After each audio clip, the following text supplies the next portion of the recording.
Hello student, हमारे इस channel पर आप सभी का स्वागत है। आज के इस वीडियो हम लेकर आए हैं आपको कक्षा 10 एनसीईआरटी की गणित का 7वां चैप्टर है त्रिभुज। इस त्रिभुज में समरूप त्रिभुज के बारे में हमने इसके पहले वीडियो में आपको हमने प्रमेय बताया था, आधारभूत समानानुपाती प्रमेय अथवा थेल्स प्रमेय जिसको हम कहते हैं, ये बताए थे हम। पाइथागोरस प्रमेय हमने सिद्ध कराया था। तो उसी बेस्ड पर आधारित ये आपकी एक्सरसाइज है 7.2। इस 7.2 के क्वेश्चन को हम बता रहे हैं। तो चलिए हम स्टार्ट करते हैं इस वीडियो को। आइए देखते हैं प्रश्नावली 7.2 का पहला पार्ट मैं कर रहा हूँ। यहाँ पर देखिए और भी पार्ट हैं, जैसे हमने पहला पार्ट मैं बताऊँगा सेम उसी तरह से आपको अन्य पार्ट भी करना है। एक पार्ट मैं बता रहा हूँ, बाकी और पार्ट आप खुद कर सकते हैं। यहाँ मैं समझा दे रहा हूँ एक पार्ट को। तो चलिए देखते हैं 7.2 के पहला पार्ट है। देखिए एक त्रिभुज दिया है ABC, एक त्रिभुज दिया गया है ABC, एक त्रिभुज दिया गया है। इस त्रिभुज में देखिए DE जो है ये BC के समांतर है। यहाँ देखिए AD की वैल्यू दी गई 1.5 सेंटीमीटर, DB की वैल्यू दी गई 3 सेंटीमीटर और AE की वैल्यू दी गई 1 सेंटीमीटर। आपको EC का मान ज्ञात करना है, ये आपका क्वेश्चन है। तो देखिए क्या क्या दिया है, पहले हम लिख लेंगे। ज्ञात है, क्या क्या दिया गया है। त्रिभुज ABC में DE ABC के समांतर है, ये दिया गया है। AD बराबर 1.5 सेंटीमीटर, ये दिया गया है। DB बराबर 3 सेंटीमीटर, ये दिया गया है आपका। AE बराबर 1 सेंटीमीटर, ये दिया गया है। आपको ज्ञात क्या करना है? ज्ञात करना है EC का मान। आपको EC का मान ज्ञात करना है। तो चलिए देखिए इसको हम हल करते हैं। हाँ देखिए त्रिभुज ABC में DE समांतर BC, ये दिया गया है। आधारभूत समानुपातिकता प्रमेय से देखिए आधारभूत समानुपातिकता प्रमेय क्या है? AD/DB = AE/EC। प्रमेय क्या है? किसी भी त्रिभुज में एक भुजा के समांतर खींची गई रेखा अन्य दो भुजाओं को जिस बिंदु पर मिलती है वे बिंदु उन भुजाओं को समान अनुपात में विभाजित करते हैं। यही है आधारभूत समानुपातिकता प्रमेय। तो देखिए यहाँ पर AD/DB = AE/EC, इसी प्रमेय का हम प्रयोग कर दिए। अब देखिए इसमें हमको AD का मान दिया गया 1.5 बटे DB का मान दिया है 3 बराबर AE का मान दिया 1 बटे EC का मान नहीं मालूम। अब देखिए जब आप तिरछा गुणा करेंगे आपको क्या मिलेगा? 1.5 गुणे EC, ये बराबर होगा 3 के। 1.5 का EC में गुणा करेंगे तो आएगा 1.5 गुणे EC और 3 का 1 में गुणा कर देंगे तो आ जाएगा 3। तो EC बराबर क्या हो जाएगा? EC बराबर 3 बटे 1.5। अब देखिए नीचे दशमलव जो हटाएंगे तो ऊपर एक जीरो बढ़ जाएगा, आएगा 30/15।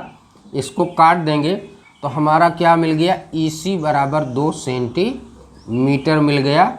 यही आपका उत्तर हो जाएगा, यही आपसे पूछा जा रहा है। ये था आपका क्वेश्चन नंबर फर्स्ट का पहला पार्ट। इसी तरह से आप सेकंड पार्ट स्वयं आप कर सकते हैं। यही इसी प्रमेय का आप प्रयोग कर देंगे तो आपका क्वेश्चन सॉल्व हो जाएगा। तो चलिए हम अगला क्वेश्चन देखते हैं। दूसरे का ए पार्ट हम देख रहे हैं। दूसरे के में 3 पार्ट दिया है, एक पार्ट यहाँ पर हम आपको बता रहे हैं। इसी तरह से शेष और पार्ट आप कर सकते हैं। आइए चलिए देखते हैं। दूसरे का ए पार्ट दिया है, एक त्रिभुज दिया गया है PQR। क्वेश्चन आपका है, एक त्रिभुज दिया गया है PQR। इस त्रिभुज PQR में एक रेखा खींची गई है E और F। ये रेखा खींची गई है। इसमें देखिए PE की वैल्यू दी गई है 3.9 सेंटीमीटर। EQ की वैल्यू दी गई है 3 सेंटीमीटर। PF की वैल्यू दी गई 3.6 सेंटीमीटर और FR की वैल्यू दी गई है 2.4 सेंटीमीटर। ये दिया गया है। आपको बताना है कि क्या EFQR के समांतर है कि नहीं है, ये आपको बताना है। EFQR के समांतर है कि नहीं, ये चीज़ आपको बताना है। तो चलिए देखते हैं। ज्ञात है, क्या क्या दिया है पहले आप लिख लेंगे। त्रिभुज PQR में क्या क्या दिया है। PE बराबर दिया है 3.9 सेंटीमीटर। EQ दिया गया है 3 सेंटीमीटर। PF दिया गया है 3.6 सेंटीमीटर और FR दिया है 2.4 सेंटीमीटर। ये आपको दिया गया है। आपको ज्ञात क्या करना है, ज्ञात करना है क्या EF समांतर QR। आपको ये बताना है क्या EF QR के समांतर है कि नहीं, ये आपको बताना है। तो चलिए देखते हैं, हल देखते हैं। देखिए, आधारभूत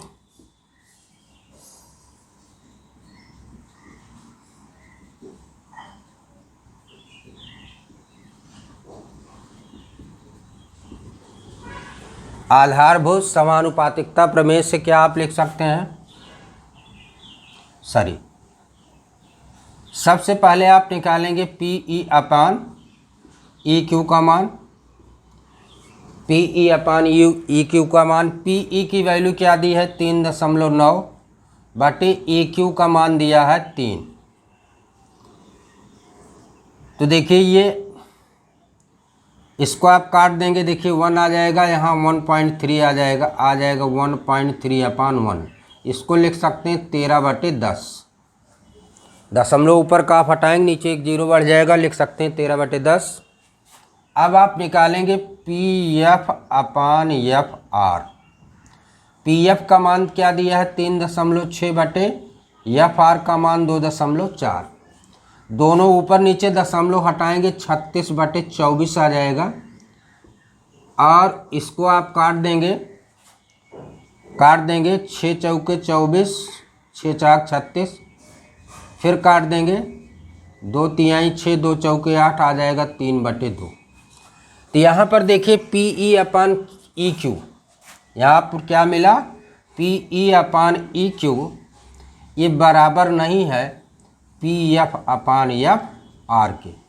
देखिए अगर ये बराबर होता, अनुपात बराबर होता तो हम कह सकते हैं कि EFQR के समांतर है, क्योंकि आधारभूत समानुपातिकता प्रमेय यही कहती है कि अगर अनुपात समान होंगे तो ये रेखाएं समांतर हों, ये दोनों रेखा समांतर होगी, और अगर रेखा समांतर है समान अनुपात में विभाजित करेंगे। तो यहाँ पर देखिए इसका अनुपात समान नहीं है तो आप लिख देंगे अतः EFQR के समांतर नहीं है। यही आपको इस क्वेश्चन में बताना था। इसी तरह से आप इसमें दो पार्ट बी और सी और दिया है, आप स्वयं कर सकते हैं। इसी तरह से आपको अनुपात को देख लेना, अनुपात अगर बराबर हो जाएगा तो ये समांतर हो जाएगा ई एफ क्यू आर के, अगर अनुपात बराबर नहीं होगा तो समांतर नहीं होगा।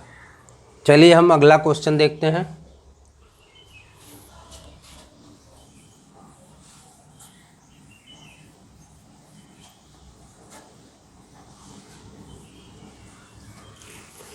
चलिए हमारा अगला क्वेश्चन तीसरा क्वेश्चन है। तीसरा क्वेश्चन है, देखिए दो त्रिभुज हैं,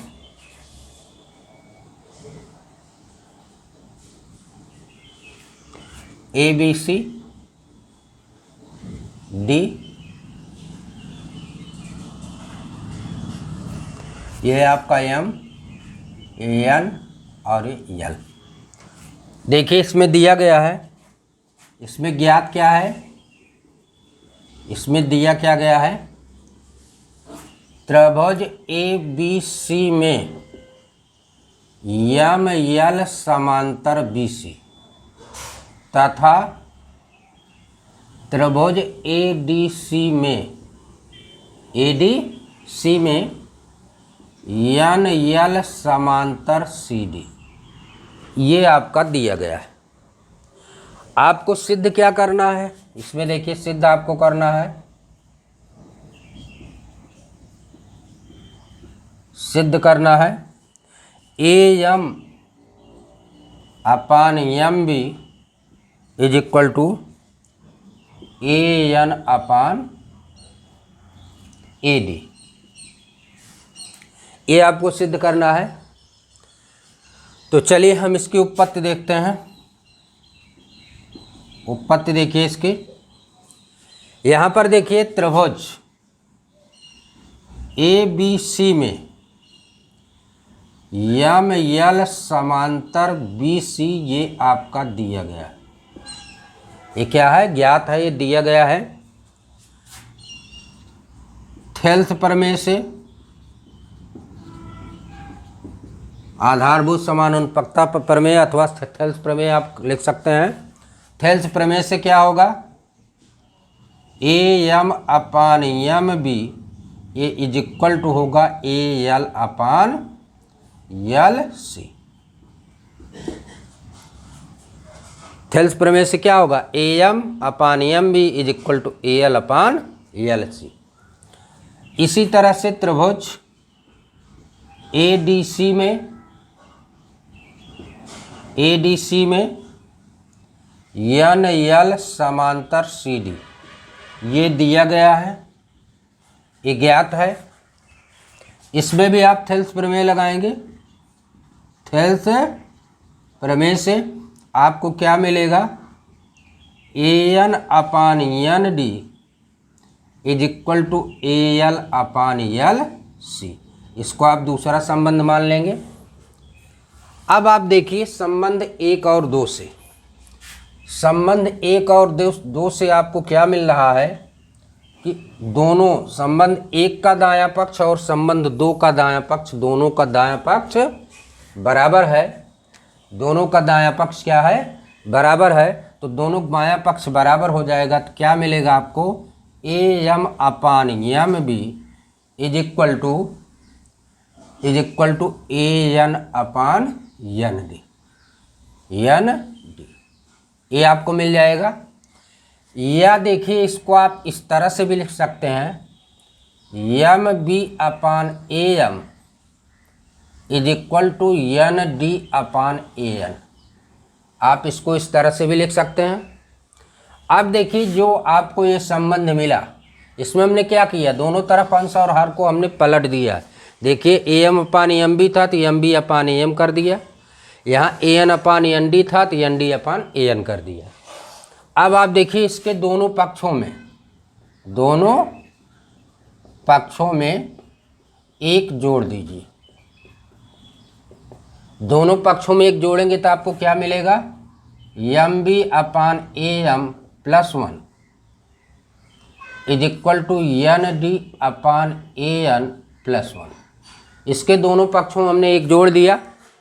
अब देखिए आपको क्या मिल जाएगा, इसमें लघुत्तम लेंगे ए क्या हो जाएगा, M B plus A M upon A M is equal to N D plus A N upon A N, ये आपको मिला। अब आप फिगर में देखिए M B plus A M दोनों को आप जोड़ेंगे तो आपको ए बी मिलेगा। M B plus A M को जोड़ेंगे तो क्या मिलेगा, ए बी, और यहाँ पर N D plus A N को जोड़ेंगे आपको ए डी मिलेगा। तो यहाँ आप क्या लिखेंगे, A B upon A M is equal to A D upon A N, ये आपको हो जाएगा। अब देखिए आप इसी को या आप इसी को इस तरह से भी लिख सकते हैं, A M upon A B, A M upon, यहाँ देखिए सॉरी ए बी होना चाहिए, A M upon A B is equal to A N upon A D. तो यही चीज़ देखिए आपको सिद्ध करना था, इति सिद्धम। इस तरह से आपका एक क्वेश्चन नंबर 3 जो है ये प्रूव हुआ। धन्यवाद।